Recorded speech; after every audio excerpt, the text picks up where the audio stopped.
Welcome to the special Rabbi Nigunim. Just before beginning, was meditating on the bracha, blessing to recite upon beginning recording this video. And blessed be the names of the sages of Israel. Was thinking of precedents, antecedents of dynamics, discussions, conversations, and everything that occurred throughout the history of Jewish civilization. First, of course, I'm a humble scholar, beginner, would say student still of Jewish civilization, and the sages of Israel, just beginning, as anybody should see himself as a beginner in Torah. And as we learn more and more every day, we should remind ourselves that we're not going to grasp the Aleph entirely. Suffice it to say, the Aleph. So the question would be, if recording this video, since it deals with spirituality, with Jewish civilization, ethics, morals, and everything under the sun, maybe with digressions, back in the past, back in the future, going to the future, will of course require a blessing, since of course it's new technologies that we use, the internet. It's going to be posted on the internet publicly. This is public, and of course do stress cooperation, world peace, a new world order of peace, security, and prosperity, freedom, light, love, and life, and universal brotherhood of mankind. Peace and cooperation, socially, politically, ethically, morally, between Jews and Gentiles, in a non-sectarian way. However, of course, the audience is intended to be Jewish. This is for Jews, potential converts, righteous Gentiles, and the like. But of course, my approach is very non-sectarian in matters of counsel, in matters of participation, in dialogue, to establish world peace, world security, and world prosperity, and new world order of freedom. That being stated, back, see how we digress. If it requires a bracha, this video, and of course the answer would be yes. The simple answer would be yes. But then what kind of bracha? What kind of blessing? I'm going to pour a cup of coffee. I'm going to say a blessing. Of course, it's again a type of semi-new blessing, since coffee is relatively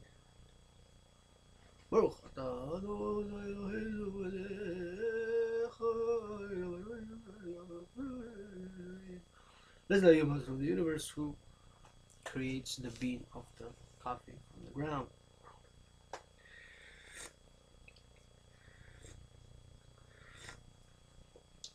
So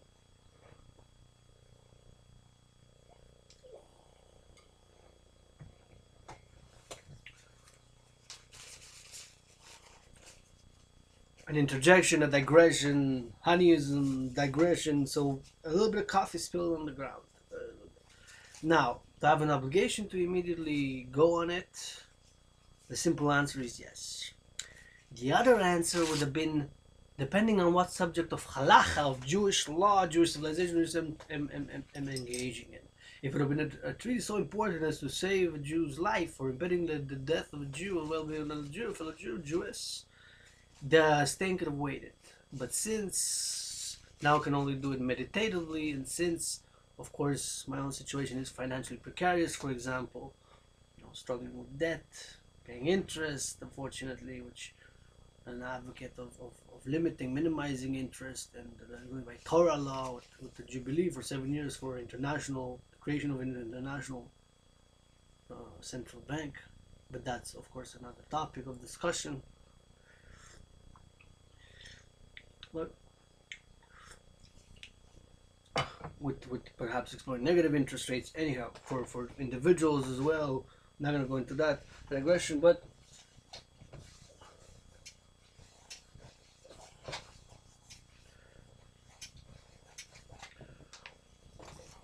so clean the schmutz right away. Don't wait. Continue the lecture. So the lecture today is a story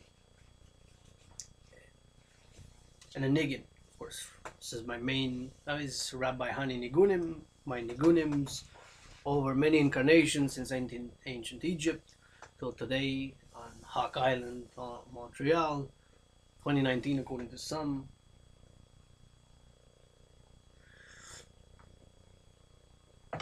And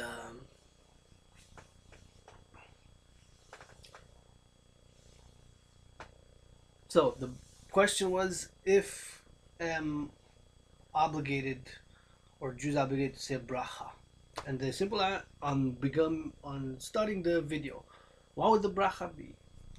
I said do not like to give halachic authorizations and authorize new halachas, but always go to precedent of the sages of Israel, since sages of Israel, and of course to refer to the teachings of the sages of Israel, and always do stress the Rabbi, the Lubavitcher Rabbi, blessed be his name,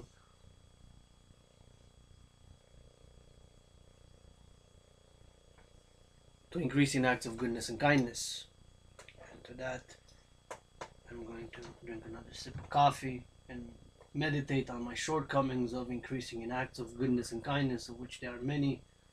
Sometimes appear rude, perhaps, sometimes appear too angry, upset, stressed financially, $10,000 in debt, paying $80 a month interest, having no income, relying on the government for social assistance, $718 a month, waiting to get it. Friday, so stressed financially, lived in poverty and living in poverty. But, of course, tzedakah, even a poor person has to do some tzedakah, some charity.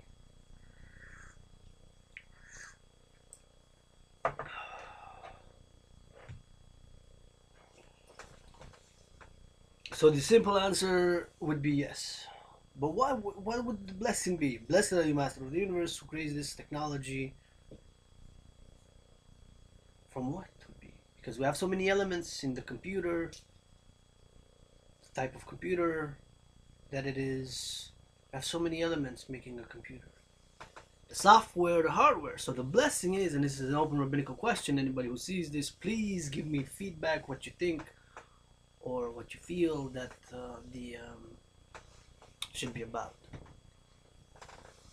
And the video, making of the video, since it deals with Jewish civilization, ethics, morals, halachas, humor perhaps, predominantly Nigunim, which niggin is a chant, a song that you can dance to, but a niggin is a spiritual affair. A niggin is spiritually deep,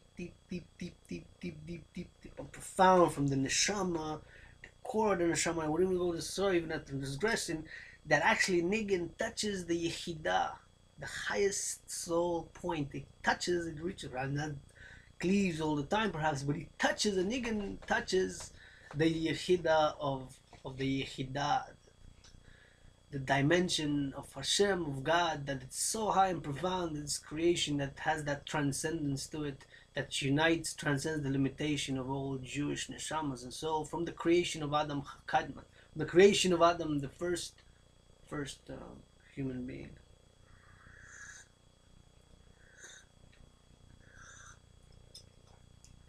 and so the question is, does it require a bracha? We have so many brachas, so many blessings in Judaism, and Jews. We have a blessing for almost every action of humans. Since we wake up in the morning, you can say a blessing. If you want, you can continue saying just blessings all day. How you dress, for the clothes, for the food, for the health, for the water, for the washing of the hands, for the for seeing a friend, from hearing from a friend, and from for so many things. But since of course this video is gonna be including different topics, spiritual, predominantly and solely spiritual, Niggun, Rabbi Niggunim's Nigunims is of course a very spiritual affair. It has to be humor and laughter and dance. That is, if you want, on my Niggun, do allow Yidden to dance on my Niggunim, to eat, rejoice, and have simcha Nigunim. Of course, there's some that are more suffering, deal with suffering and trauma and pain. The Nigunim also.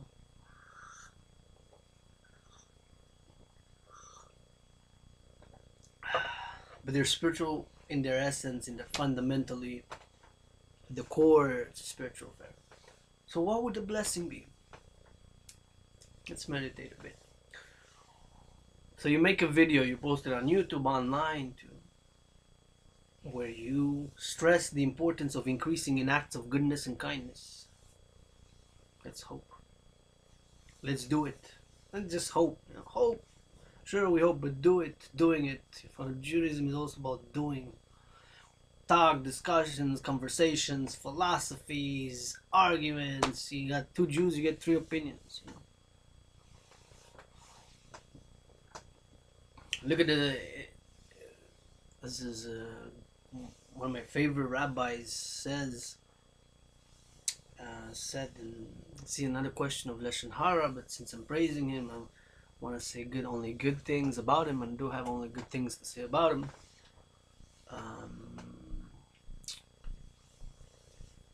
It's a bad rabbi who gave a lecture on Hasidic teachings, and I said 3.5 years ago or so. So 3 times I watched the lecture. It's been 42 months or so ago, perhaps 41 months and a half, almost 3.5 years ago, let's say. And it was, I believe it was entitled something about Jewish revolutionary soul or something like that, or the revolution of the Jewish soul, or Hasidic revolution, something that had revolution in it. And he mentioned something very interesting. He said 3 Jews revolutionized the 20th century. 20th century, a long time. We just began the 21st century. We're just in it right now. It's the beginning of the 21st century, right? We could say for the next 3.5 years is just the beginning of the 24th century. And right now we're at the beginning of the 21st century. Karl Marx, Freud, and Einstein, right, revolutionized the 20th century. Communism, psychology, and you get, of course, physics. 3 Jews: Karl Marx, Freud, and Einstein. Of course, relating that there's so much good in it was a profound lecture, very in depth. Struggling to understand, of course. It's such majestic rabbis when they lecture, of course, and you have to revise and reread to understand, to grasp more wisdom. Chochmah binat das, to understand it more, there's the knowledge. Right? Saying that 3 Jews revolutionized the 20th century is so it's a statement, profound statement, deep, and we have to look at it. Karl Marx, Einstein, Freud.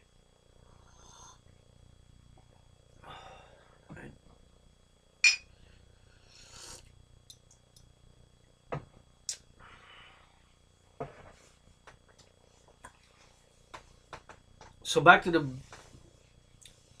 topic of blessing, saying a blessing before making a video. So we got three elements we can look at in order to formulate the proper blessing. So one would be the purpose of the video, which you could say it's simply say it's spiritual. Although just spiritual would not be Jewish enough because, of course, just spiritual has to go to have a harmony with the soul, have with the hearts and the mind. It has to go together. So it has to go together. To build a world here, Tikkun Olam is all about building a spiritual world, a place of dwelling for God, godliness in the world. Right? So it would have to be specifically oriented in such a way that it's spiritual but not solely, right? The purpose. It have to be the what? The always say a blessing because they have the components, you have the software and the hardware, right? So we got light, components such as light that emanates from the webcam. It's a little tiny light piece of marvel technology, a wonder, right? That's able to light upon me and have and then the voice and then the software and you've, of course the matter which has iron, has perhaps copper, it has not perhaps it has copper, all the elements that make the hardware, the actual laptop, which is a loan by the way from my dear sister, friend, oftentimes a teacher, blessed by the Shekhinah.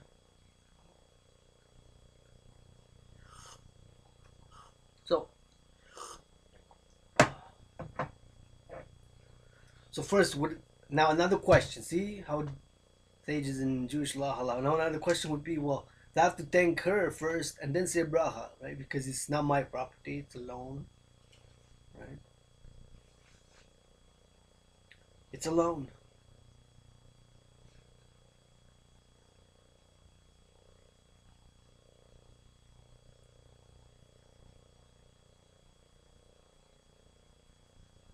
Would I have the obligation first to mention and to have to say the blessing? Of course, if it's a private affair, depending on the privacy, publicly, that dynamics have to be explored as well.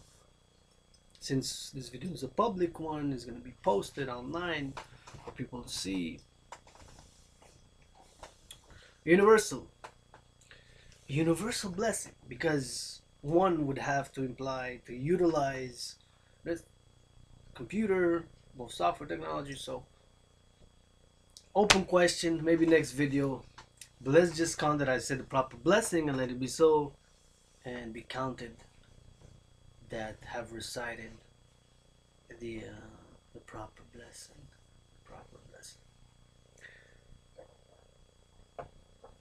the proper blessing.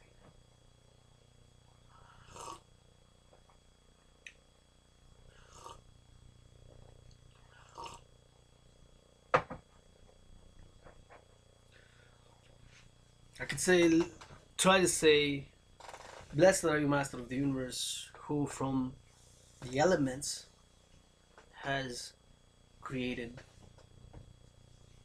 this technology, has enabled mankind, people, men, women, trans, of course, right? So it can be inclusive blessing. Blessed are you, Master of the Universe, who through the elements has created this technology, magical wonder, and allows me to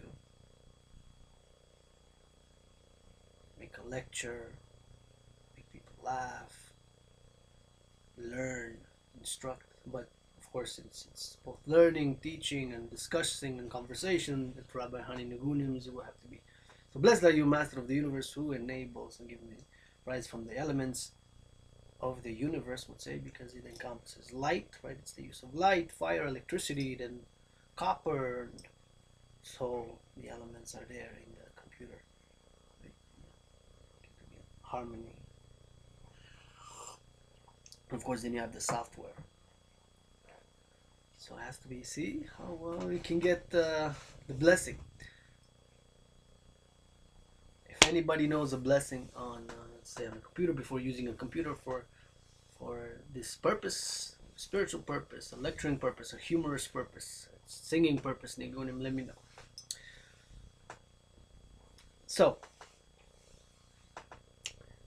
the want to begin now to before, of course, I've digressed about an event yesterday's, because I was doing deep meditations afterwards, since I didn't know that this person was Jewish. Of course, by the name, you can't really say that a person is Jewish or not. You might be using a name that's not Jewish sounding, or is not overtly or publicly Jewish in that way. So, as people will find out they're Jewish now, today, probably one or two or three, find out when they're 37 that they're Jews, or when they're 22, when they're 25, or even later in life, 42. So regardless, the story or the mention was of Eliyahu Hanavi, Elijah the prophet,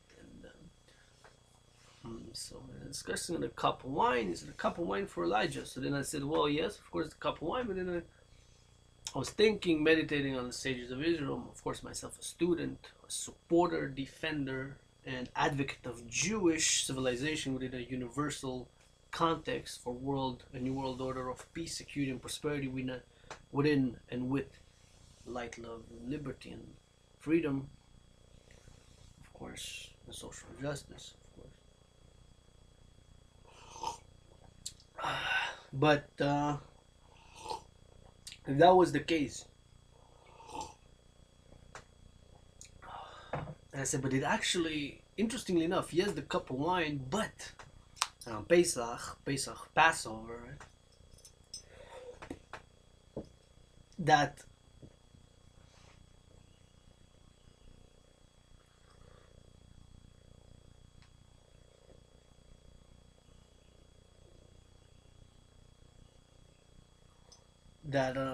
it's actually a chair. It's not just a cup of wine. So it's Eliyahu's chair, actually. Of course, in the context of the Seder at the Passover, right?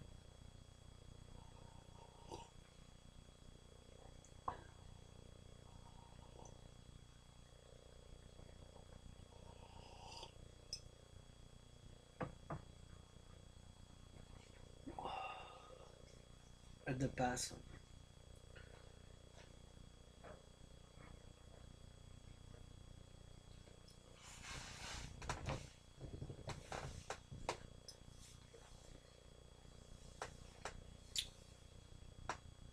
Anyways,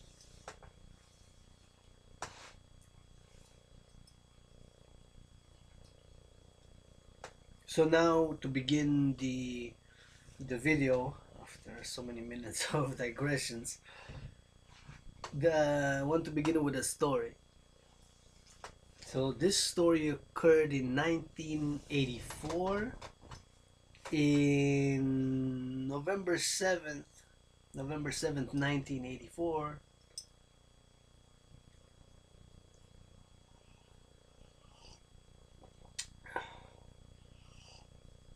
In Romania. So it was a conference of rabbis. Rabbis got together to discuss the Jewish situation in Eastern Europe, including the USSR. The USSR, of course, stands for the Union of the Socialist Soviet Republics. That was the official name of the Soviet Union, the USSR, United Socialist Soviet Republics, of which, of course, got dissolved December 25th, 1991. Of course, you had the Berlin Wall, November 9th, 1989, so 2 years before. In Romania, of course, in 1989, paradoxically and providentially, some would say, Ceausescu, the dictator, his wife got executed on December 25th. So they got caught on December 24th, I believe. So, and they actually got executed on December 25th, which is interestingly enough, I'm going to tell you how so. How so?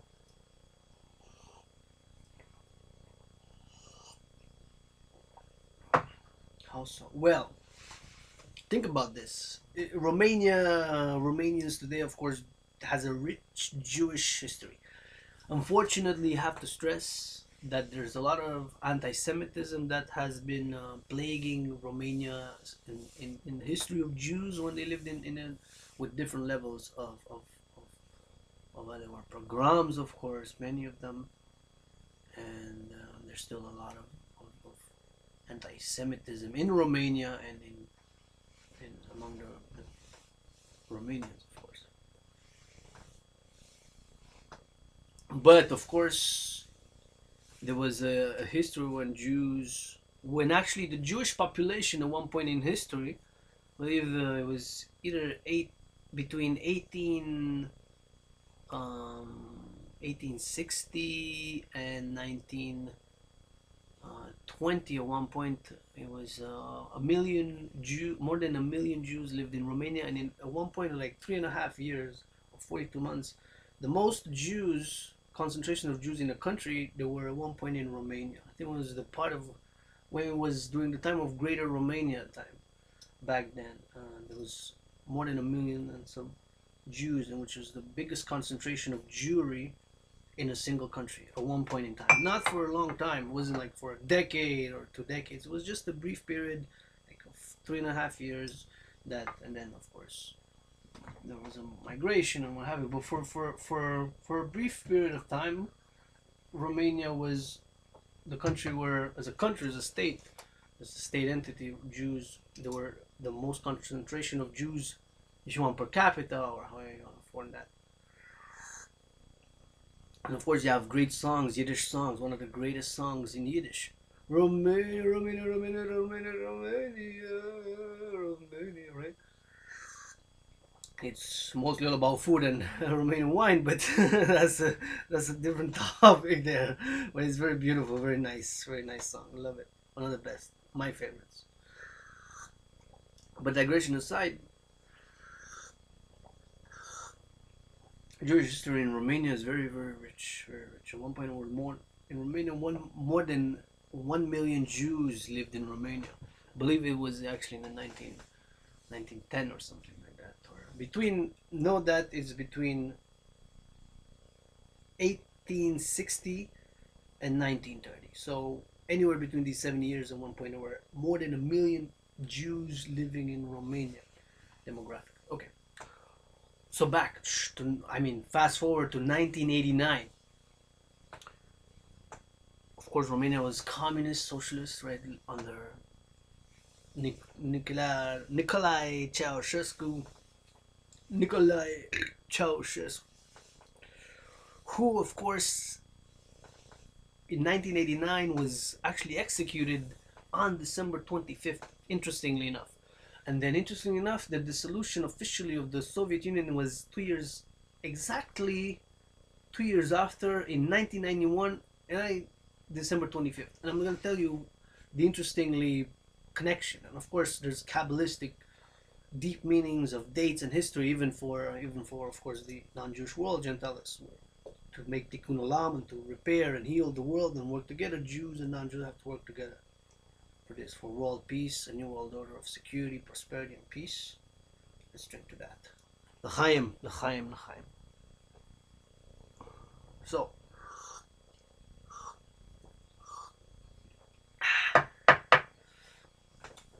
it was December 25th. Romania today has again become very, very, more religious. Because December 25th is, of course, the birth celebrated. We don't know exactly when Jesus of Nazareth was born. Of course, Jews, we know that Jesus existed. Don't want to discuss that specific, and because that's going to be a big digression, it's going to take way more coffee than him willing to ingest at the present moment in time. But nonetheless, uh,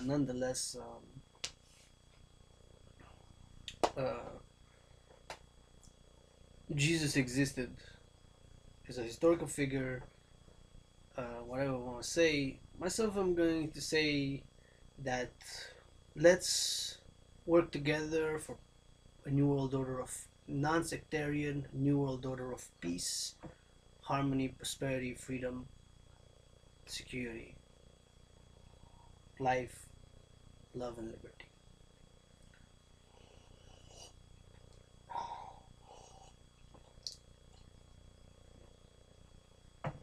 So, but mystically, kabbalistically, of course,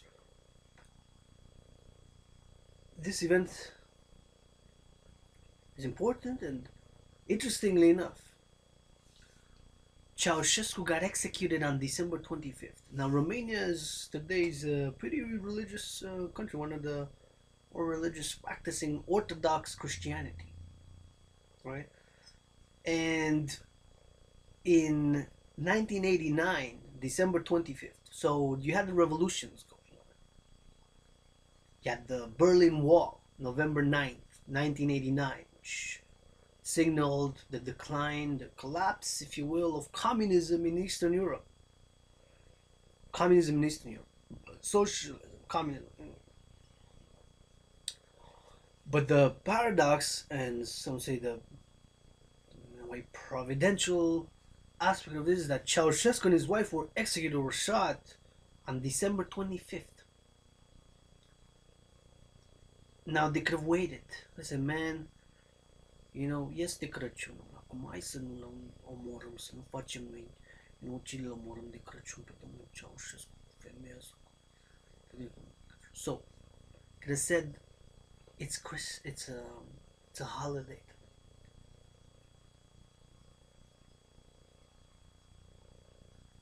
The 25th. Let's not kill him today, since I was thinking of Jewish law, in Jewish law to postpone if somebody's to be get the death penalty on Yom Kippur, God forbid, or on another holiday, Rosh Hashanah, I'll have to postpone it. Halachically, myself would rule no. You have to wait until the holiday's over. We're not gonna execute nobody for any crime on Yom Kippur, on Rosh Hashanah, on Passover, on of course Cheshvan, the month of Cheshvan. November, interestingly enough, doesn't have any holidays, but of course there's a mystic link to the flood and Noah's flood and the temple and King Solomon, which and other process of history, which we'll not go into. Month of Heshvan, month of Scorpio, the Scorpio, month of Heshvan. It's October.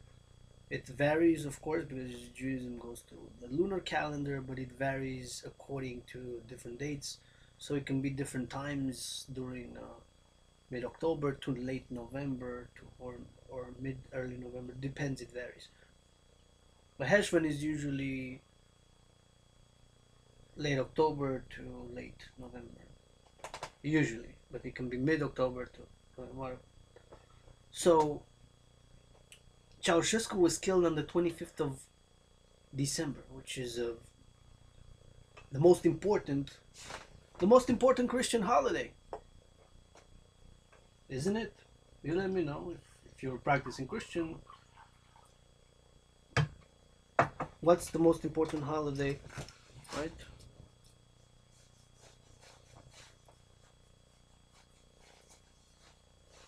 Or one of the most. Let's say you got three most important ones, and you don't want to differentiate.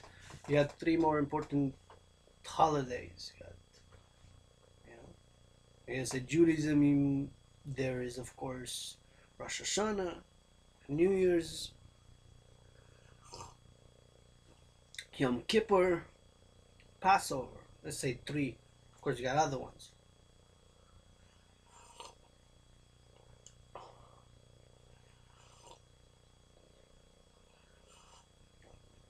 Right?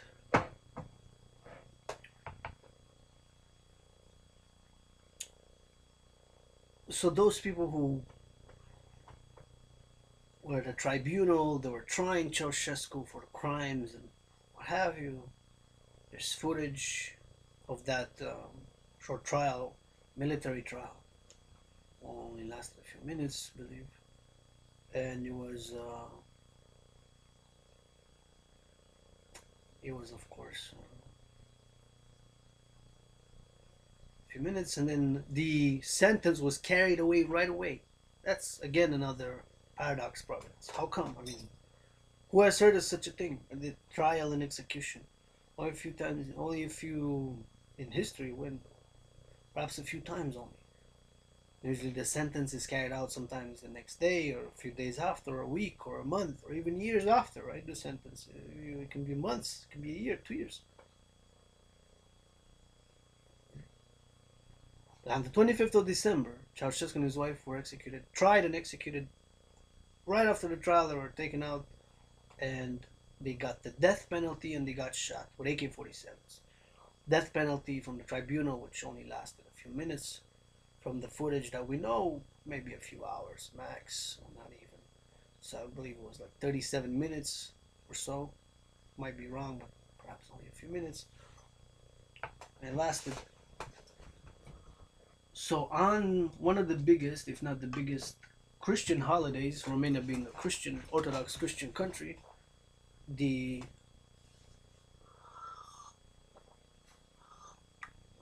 leaders get executed.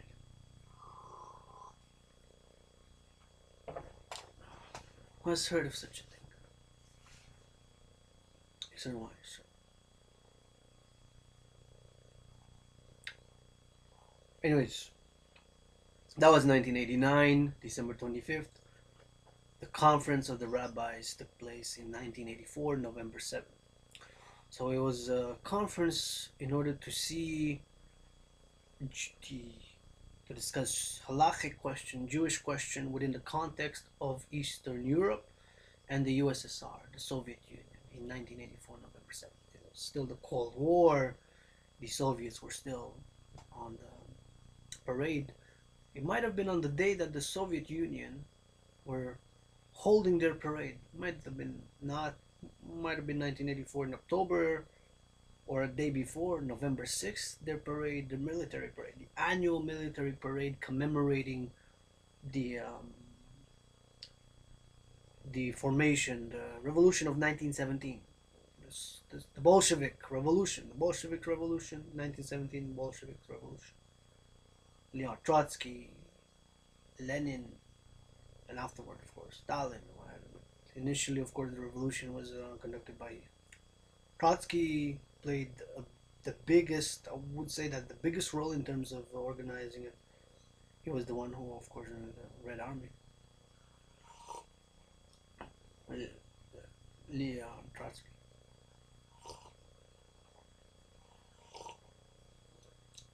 So that was one.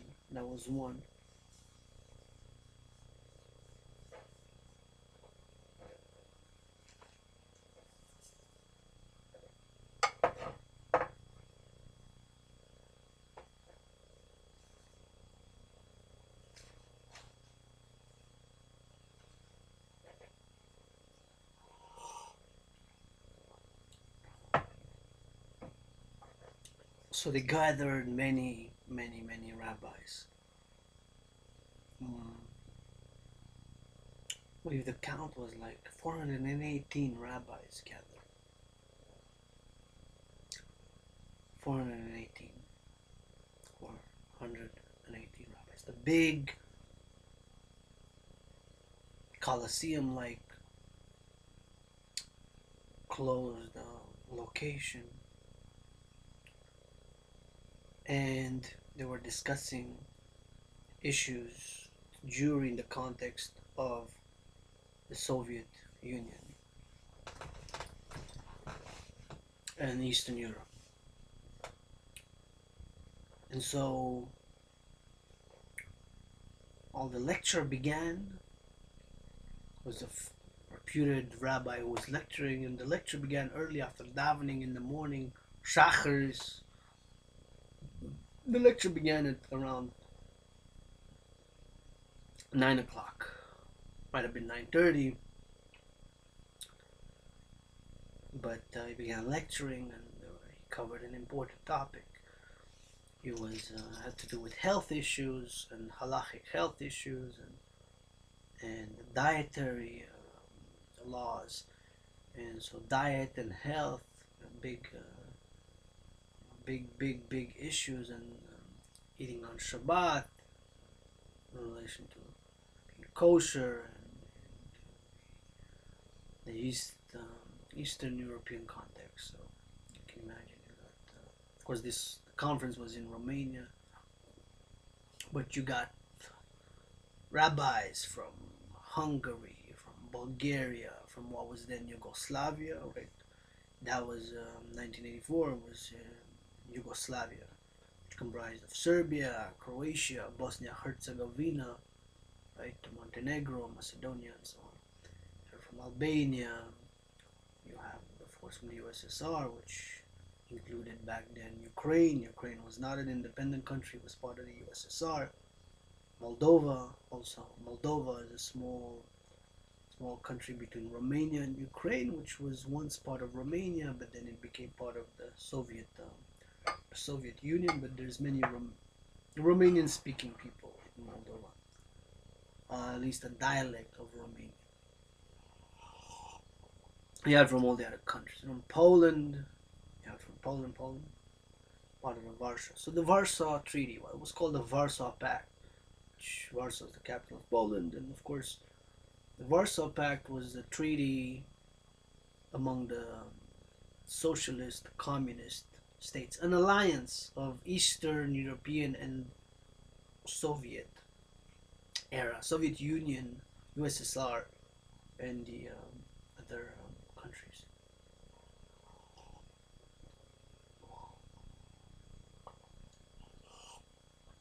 Communist countries. And so the lecture began at 9:30. A few minutes into the lecture, of course this was a big coliseum, so the rabbis were like around the other rabbi who was in the middle lecturing and turning and looking at the rabbis. And one of the rabbis on one side spotted one of his friends which he hadn't seen in in 11 and a half years. So you can imagine, more than 11 and a half years, he sees him. Wow, he hasn't seen him. He starts getting excited. They went to yeshiva together. They studied Judaism. They spent 3.5 years together in yeshiva, arguing, debating, fighting, loving, falling in love, eating, spending Shabbos together, dancing together, tanzing, and Talmud, heads to heads in the Talmud, in studying Jewish civilization and the sayings, conversations, wisdom, understanding and knowledge of the sages of Israel. 3.5 years together in deep friendship and bond. And he hasn't seen him, of course, since 11 and a half years have passed since he saw him, because he became a rabbi and went far away to another country, and there were miles and miles apart. And now at this conference, he's there, sees him from afar. He tries to wink with a hand, he can't say nothing, he can't shout. The rabbi who's lecturing in the middle is loud and he's fiery and the subject is interesting, and he doesn't want to disturb the lecture. How can he? I mean, friend, but of course you don't disturb such a prominent rabbi who's lecturing upon such an important topic. You have to wait.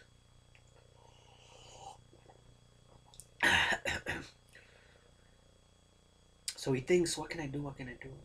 I want to talk to him. I can't. If he leaves, if I can't get to him in time. And he thinks of halachas of these, if you haven't seen a friend, and he remembers something about the sages of Israel in a circumstance that happened somewhere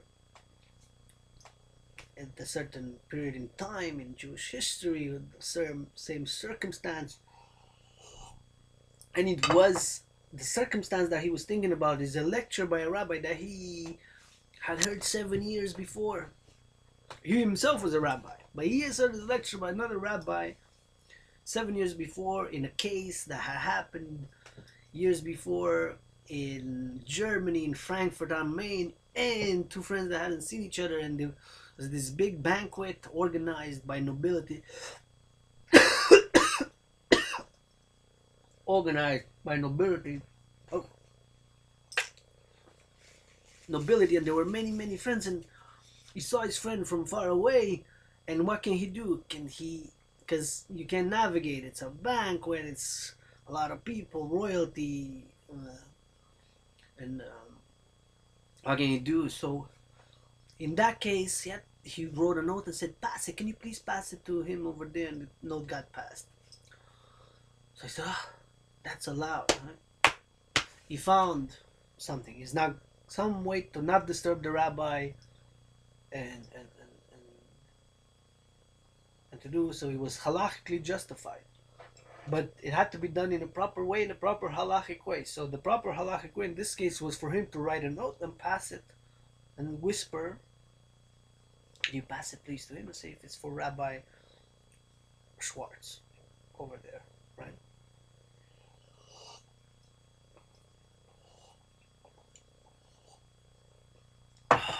So he writes on a piece of paper. He has an envelope. He puts it in an envelope. He puts it, and he says, "Could you please?" He passes the envelope. "Could you please pass it over there? Just pass it in a straight line to your next one and say for Rabbi Schwartz, David Schwartz."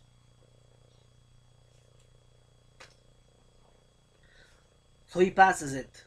The other rabbi says it passes, and he gets passed. Rabbi Schwartz. The thing is that there were so many different rabbis from all the countries that, of course, you get, from saying to Rabbi Schwartz, it got a little bit distorted and more distorted. It became Stein. Rabbi Stein. So he passed 77 rabbis. But by the time he got to the 77th, the Schwartz became Steins. Schwartz Steins, really. Schwartz, diminished the Z, diminished the way. Sometimes he got transformed into Steins at the 77th rabbi from the first one. He passed it, so he passed it all the way to the 77th rabbi. 77. He passed 77 rabbis. So by the time he got, it was supposed to be the 93rd rabbi. That was the correct one. But by the time the number Schwartz, so Schwartz became Steins. He became transformed because you got a bunch of rabbis from all over the world speaking different languages. Of course, Yiddish is spoken, reading Hebrew, but you got people who spoke Romanian, who spoke Russian, who spoke Polish, who spoke Persian, spoke Serbian, who spoke Hungarian, who spoke Bulgarian, who spoke all the different languages there, So, by the time it got passed, it reached the 77, but it was supposed to be the 93rd. Who was the Schwartz, David Schwartz, and I got David Steins. And when he became David Steins, right, it got passed. So by the time he got to the 93rd, it was supposed to be the 77th, right? Schwartz. But when Schwartz got it, it says for Steins, because he heard Steins, Steins, so he passed it. He passed the note because he was so into lecture. The rabbi's important topic of discussion. You get it? Verstehst? Understand? So, the first he passed it, give it to Rabbi David Schwartz, and just passed it in a line. It's going to be in a straight line to David Schwartz. And the other rabbi said to David Schwartz, Steins, and then the Schwartz diminished a little bit of the by the 13th, the Z got diminished or finished, and then the W got a bit changed by the 22nd, and by the 37th, it got Stein, it went from Schwartz, it became Stein, and then the 66 Steins, and then finally the 77, the Steins, which the 77th rabbi was supposed to be Schwartz. He was Schwartz, but he heard Steins, so he continued passing it on because he wasn't Schwartz, it was Steins, right? Steins, or Schwartz, and now Schwartz, it became Steins. Schwartz became Steins. How come? How come he switched? What happened here? Multi personalities, different personalities. No, he was Schwartz. He was David Schwartz, black. He was the one. Schwartz is black, but Schwartz, he was the one for whom the envelope was intended. But since passing through 76 other rabbis before him, the 77th, the Schwartz, with all the different people who spoke German, who spoke Polish, who spoke Serbian, who spoke Hungarian, who spoke Bulgarian, who spoke Russian, who spoke Romanian, it got passed. Schwartz becomes Steins. So he passes on. He passes it.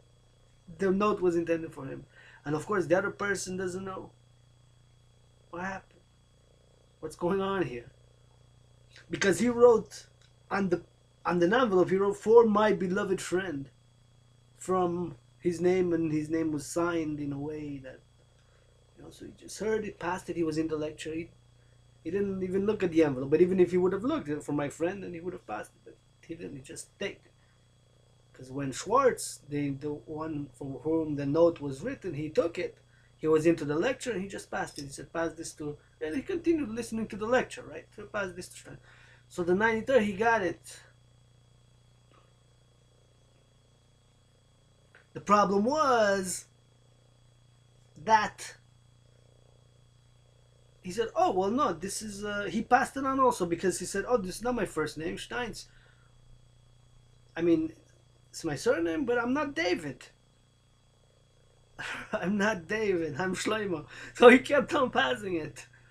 So he passed it again, he went again, he got to the 156th rabbi. But when the 156th rabbi, he heard totally something else. So he said, "What am I going to do with this?" He got confused. He said, "What am I going to do?" He said, hey, he kept it. He said, "I'm going to keep it." But then he got uncomfortable. He said, What do I do? What do I do? It's the 156th. And he said,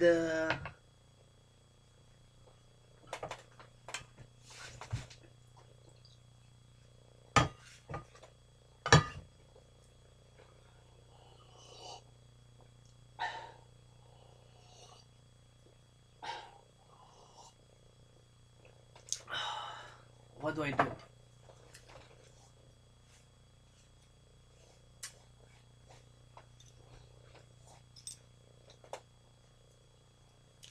So he decided, he said, I don't know what to do. I'll pass it back. So passing it back, people got a bit antsy. What's this? It got more noisy by the passing of the rabbis. And the rabbi was lecturing, was wondering, what's going on? What's the deal? What's happening? What's going on? So he looked a bit. He saw it was passing by. And then all the other rabbis were confused. They said, "For my friend, I can't open it. It's not for me. It's, what's going on?" And then he passed it back. And then said, "It's not for him." And then he said, "No, pass it. It's for you. It's for you." And it got a commotion. And there was a dispute. It was all going on. And the rabbi who was lecturing, he taps 3 times. He claps. Hey, Yidden! And everybody stopped. Was ist geschehen in science? What's going on over there? I said, "Rabbi, we got a note. Sorry for disturbing your lecture. We were paying attention. Everybody was into it, but we got a letter and to pass it, and it got passed. And halachically, if it's an emergency or something, the letter has to be passed to it. So with in the circumstances as you were lecturing, we were trying to be quiet, but there was this happened, and we we got confused, the names, and said, it's not for me, what are you giving me this, and this, is it for me, is it not, what's going on? The rabbi said, okay, understand, okay, the one who sent the letter, please get up. So Michael gets up. It was me, Rabbi. Okay, you sent the letter. To whom did you send the letter? And he says, to David Schwartz. And David Schwartz hears him, he's quiet. He looks, he sees his friend. He says, hey, hey. Yes. Salutes his heart. Says, hey, my friend, I haven't seen him, but they're far away, right? And so, I said, okay, very well. Now, the rabbi says, okay, so give the letter back, it belongs to him.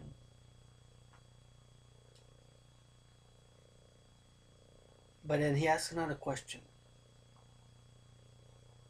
He said, the first one to whom you passed it to, what blessing did he say? Look at each other. First one next to him. So he looks at the one who he passed it to, over his shoulder, the rabbi who sent the letter. He said, Rabbi, there's nish.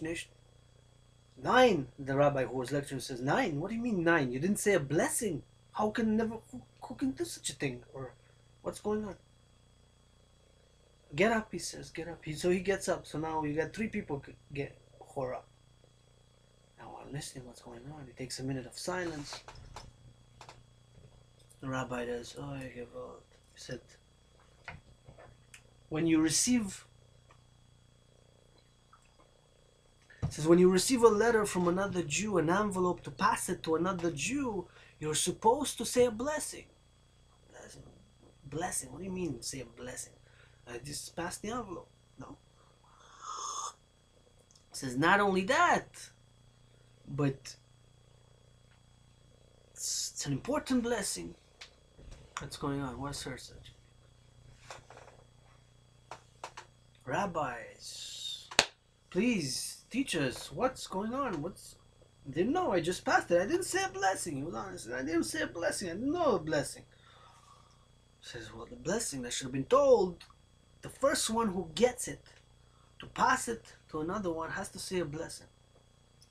And not only that, but all the other one has to say a blessing following. What's such a thing? Said, how many of you said a blessing? They all look at each other. Nobody said a blessing. He said, get up. So when he says get up, so all 150, so you guys, all in between. So because you got the 77th and the 93rd, which the 93rd was the intended one, but he continued until the 156. So they all get up. Right, he said, everybody, says the rabbi, everybody who got the envelope, who touched it, who received it, and who passed it on, get up. So when he says get up, you get 156 rabbis at the same time getting up. So you can imagine like an army of archangels. Like, get up, right? Right? So he created like a wave, like a nose.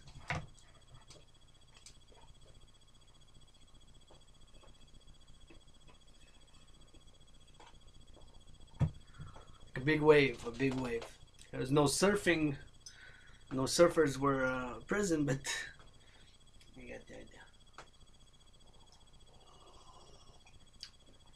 So everybody gets up. Everybody says, "Oh, you give out." None of you said a blessing. I said, "Okay, well, it's understandable."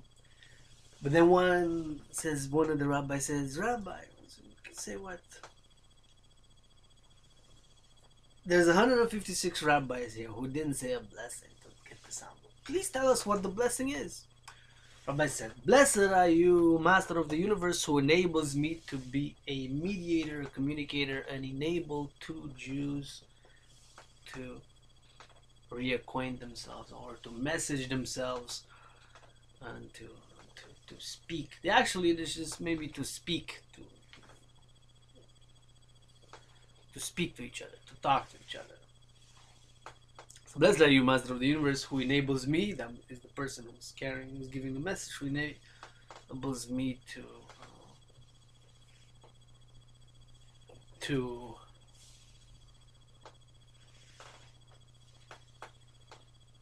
carry this message forward, or to enable two Jews to dialogue, to talk, to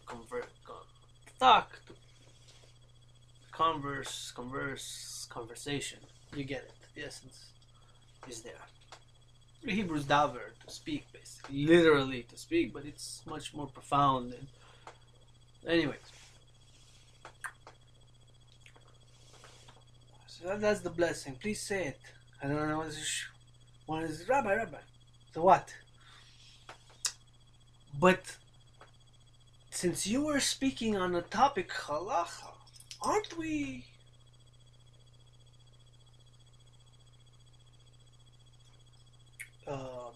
absolved? Aren't we permitted to not say a blessing? Since you were lecturing, you were speaking already words of Torah. How can we say words and blessings of Torah over you? We just passed the message. It was an important message, an emergency, and is justified. Maybe save the life of a Jew.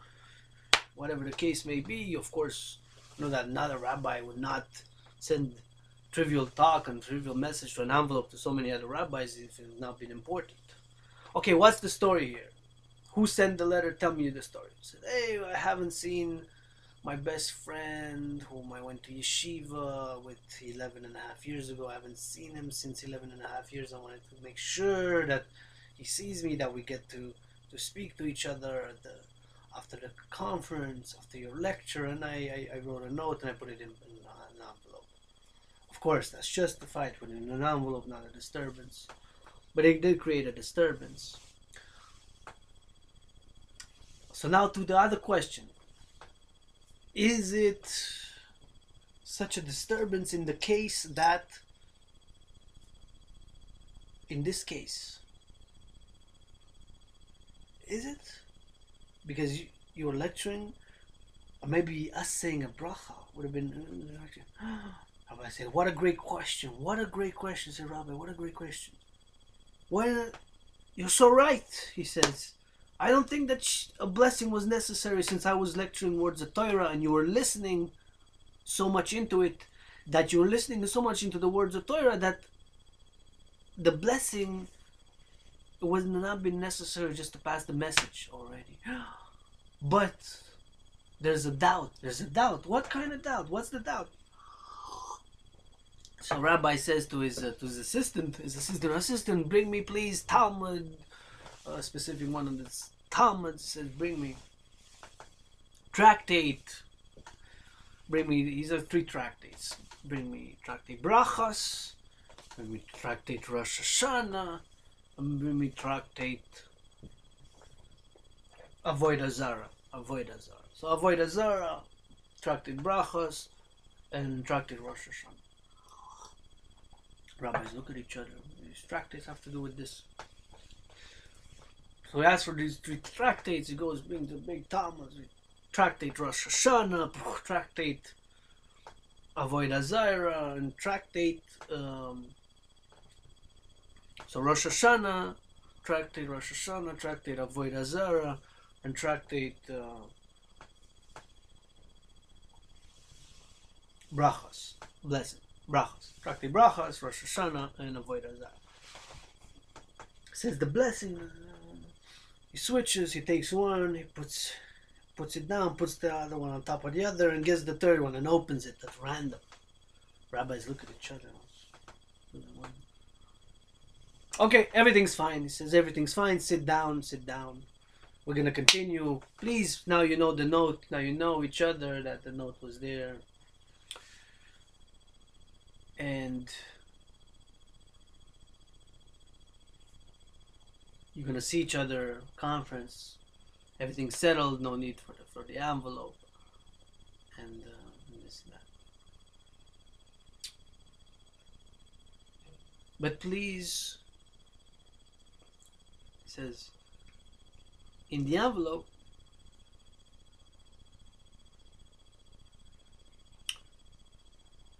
if you can put some tzedakah. put some tzedakah in the envelope. He takes the envelope. He says,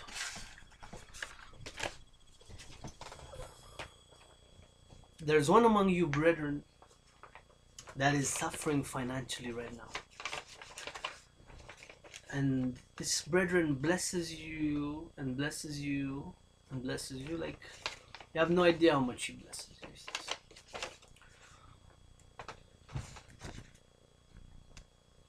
So take the envelope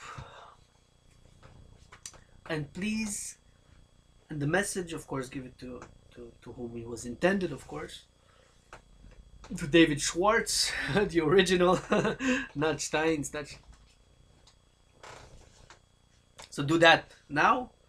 Take the message, give the envelope to David Schwartz. So if you give the envelope, it goes to proper receiver, gives the envelope.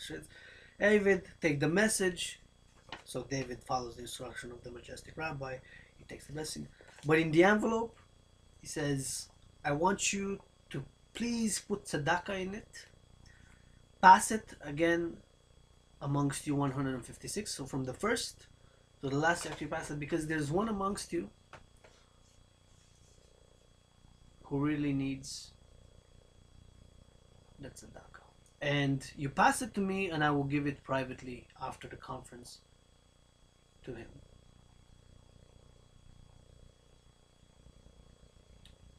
So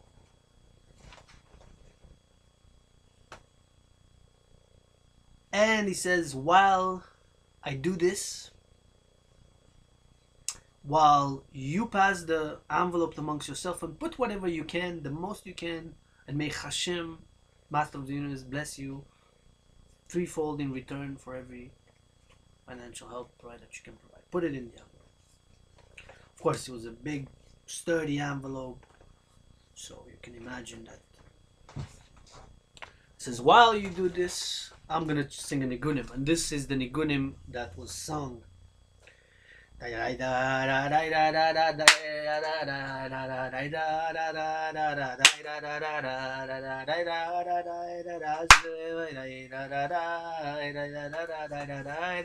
he sings the Niggun. This is the Niggun.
So, rendering justice to that Nigunim would be very, very hard task to do so.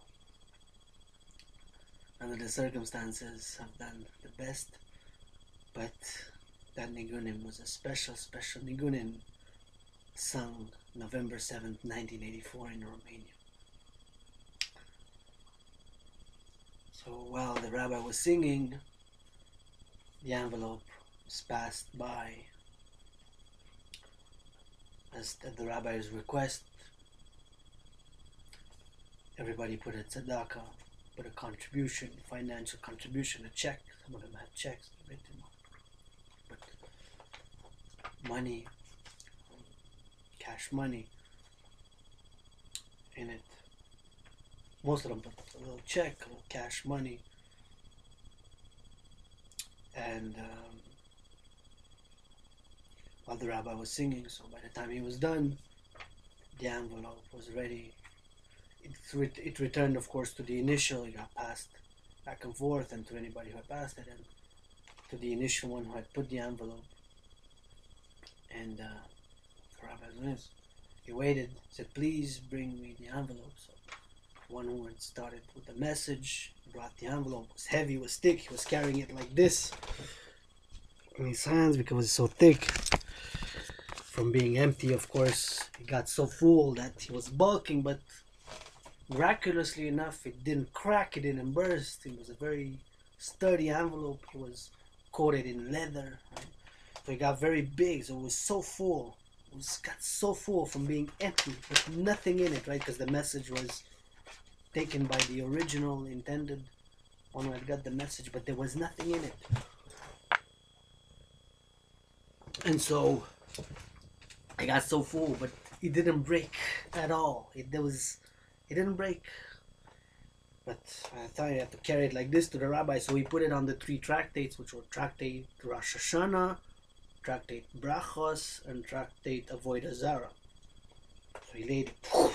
It's made a noise. Like, oh, let's see how much money if everybody put a little bit. It got so big, but the envelope didn't break. So a miracle. It's a miracle. So the conference is over. The lecture, so we continue with the lecture. Rabbis see each other, the 2 friends reacquaint and hug and kiss each other. And when nobody was watching, Rabbi comes to the one whose name was Steins, right? Become Schwartz, became Steins. So the unintended receiver of the message was the one whom the rabbi was saying that he was suffering financially. Was in such dire financial so that he barely made it to the conference. He barely made it to the conference.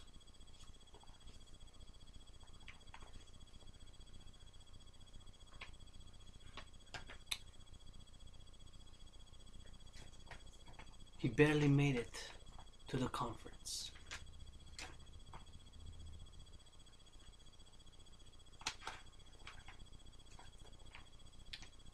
He barely made it to the conference. I was so poor, in debt, financially struggling. Almost had nothing left. And when the envelope with the message got passed, he was the 77th.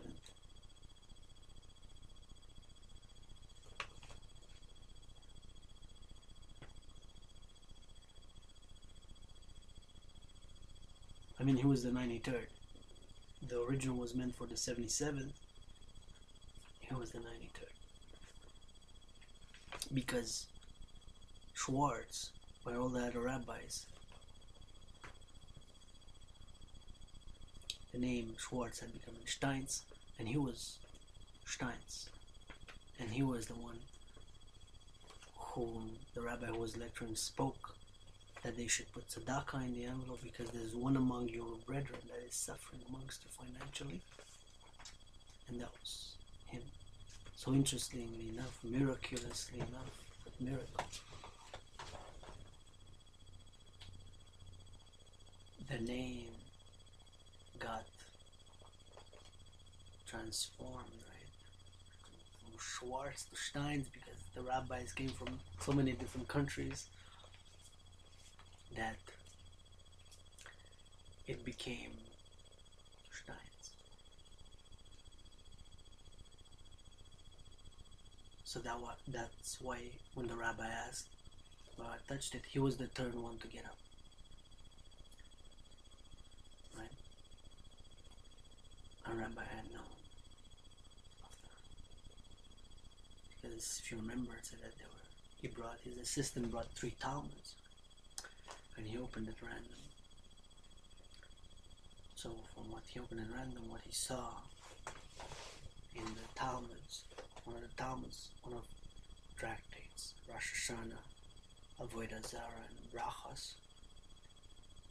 He knew internally, providence, that this was a message from Hashem, this was a communication, this was a sort of a miracle.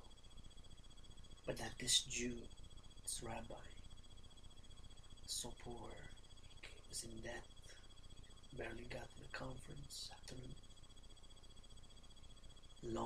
take a loan to get there. His food quality was awful. He was barely making it financially. Among all the 418 rabbis, he was the poorest. He was the most financially struggling. So that's why the rabbi was lecturing him. Take the message to the one who was intended, and he did. But pass it to all of you whom it was passed amongst, and please put some tzedakah, because there's one of your brethren here in need that needs the money, needs the tzedakah.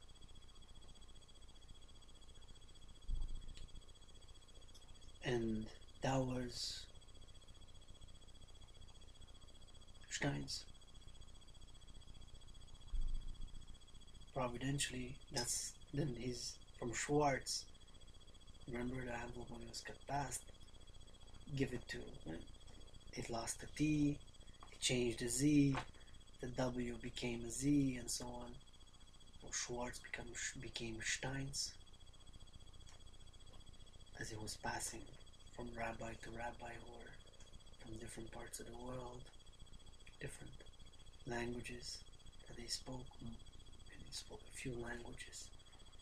And so as it got passed, it reached Stein's,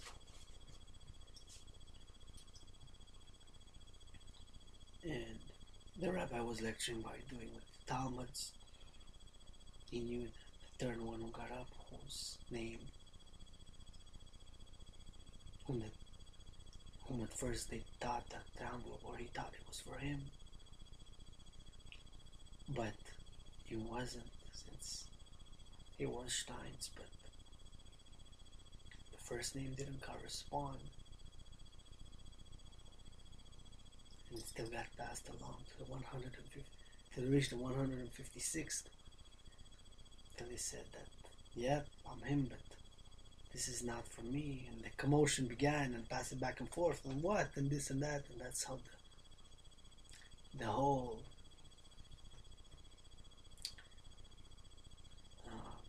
commotion began. And the rabbi who was lecturing on an important topic said, okay, what's going on? Shh. Now, what's going on?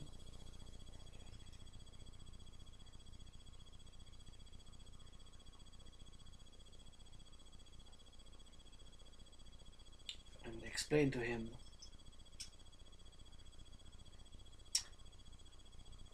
and of course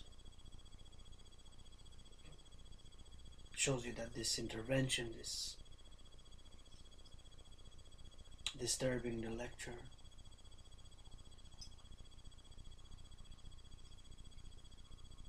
this disruption of important topic and lecture, and a prominent rabbi who's speaking, was justified. It had a purpose, and it was more than just a simple disruption. And this the rabbi spoke afterwards, that this disruption happened.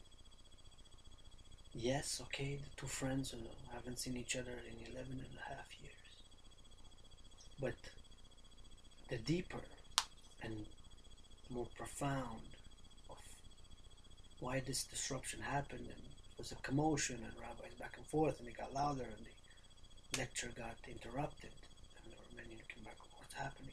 Disruption, deep disruption of the status quo, of the order of things. It had a higher purpose. So that temporary pain, if you will, disruption, my friend, was because that Jew, providentially,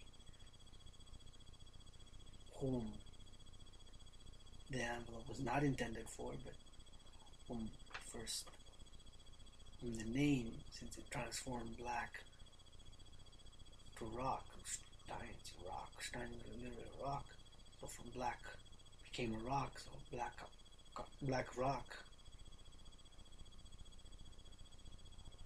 from black to rock, and that's the English, of course. As you can say, from Schwarz to Stein, it's all those rabbis, so. Right? It's like saying, right?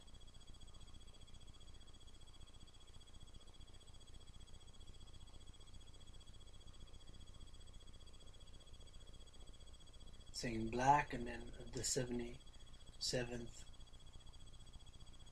it becomes rock, and then at the 93rd it becomes cock, and at the 156 it reverts back to the black or whatever, or vice versa.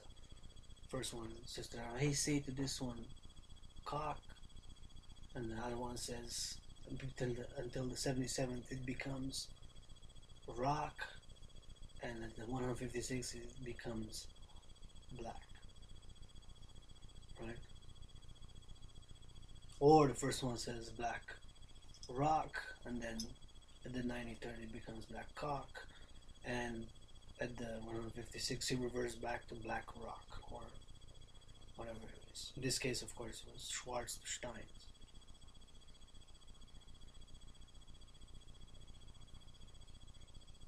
Let's say, and say this to Mr.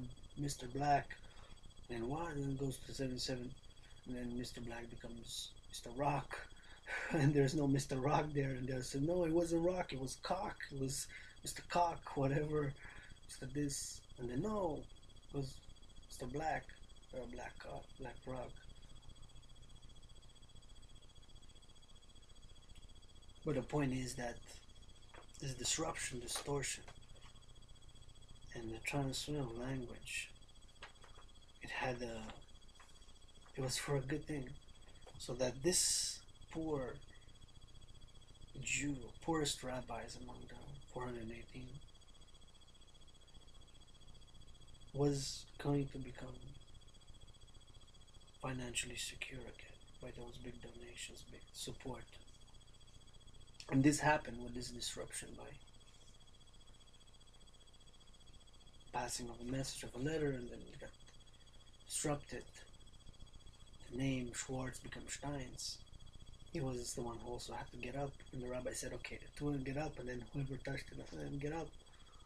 Third one, the rabbi, what he did with the Talmuds to try to analyze the halachic, the sages' implications, and this and that. And what he saw there, stories, gave him the insight, the knowledge, inner wisdom, inner understanding, and the knowledge that, in fact, Steins, one who was in fact named Steins, whom the message was not intended originally for, was the one in need financially. And so he asked everybody to contribute as much as they could. Tzedakah, charity, which also means justice, to this Jew in the envelope, which was coated with leather and somehow got so full that it didn't break. It was money, jewelry, put in all sorts of jewels, ring, gold coins, silver coins, valuables and money, cash money, gold, bullions, earrings, bucked up, was carried. So it's financial security of this Jew to life. And of course the Niggun was one that so aroused a fellow Jew, the rabbis, to give tzedakah, give charity, that light, that act just spread even further. even further.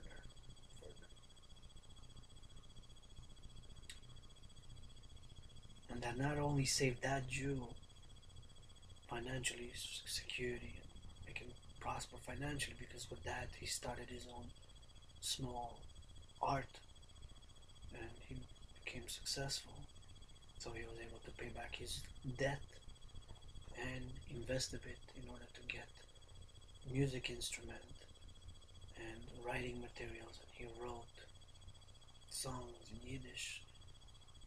He was able to make a living afterwards, to live financially secure and prosperous as he deserved. But also that there was more favorable decrees in Eastern European countries, communist countries, be more lenient toward Jews and practicing Jews. 1984, November 7th, this Niggun that aroused, increased in charity, made inspire us to increase in acts of goodness and kindness, to give charity increasingly as we increase our own individual financial security, prosper financially, and get blessings in finances, of finances.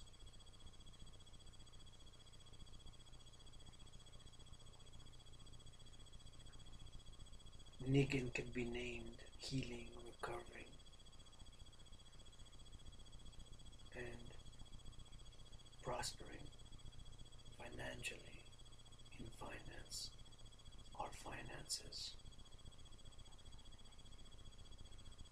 or simply joy of charity.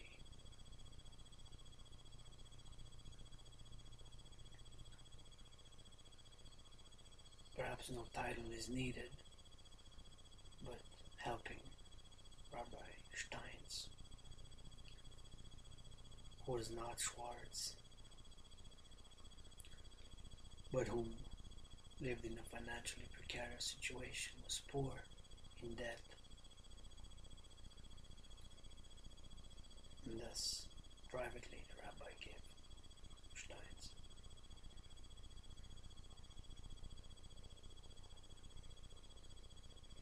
The envelope.